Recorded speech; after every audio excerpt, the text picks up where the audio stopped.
Hozir biz Latviyaning Riga shahrida joylashgan Newcom Construction yirik qurilish obyektidamiz. O'zbek fuqarolari bilan suhbat quramiz. Qancha oylik, yashash sharoitlari qanday, hujjatlarni qanday tayyorlashganligi haqida. Assalomu alaykum. Assalomu alaykum. O'zingizni tanishtirsangiz, O'zbekistonda qayerdansiz? Men Samarqand viloyati Jomboy tumanidanman. Ismim Dilshod. Fevral oyida kelganman. O'zbekistonda viza to'g'irlab kelganman. Stroykada ishlaymiz. Mana ko'rib turibsiz, mana shu stroykamiz. Nima ish bo'lsa qilaveramiz qurilishda. Oylik maoshlarimizga keladigan bo'lsa, shu $1000 dan $1200 uyga yuboramiz. Qolganlar o'zimiz xarajatimiz bo'ladi. Baribir ko'chada yurishtirishimiz bor, o'shanga olib qolamiz. Yotoq joy tomonlarini eng kelishga bog'liq bo'ladi. Biz o'zimiz to'laymiz.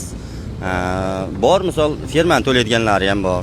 Kelmoqchi bo'lgan o'zbekistonlik fuqarolar, kelmoqchi bo'lgan insonlarga nima tavsiya bergan bo'lardingiz?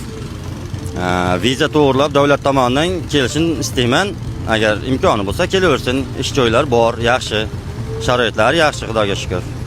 Hujjat bilan ishlash doim xavfsiz deb hisoblaysizmi? Shunaqa. Biz dokumentalni hujjat bilan ishlaymiz.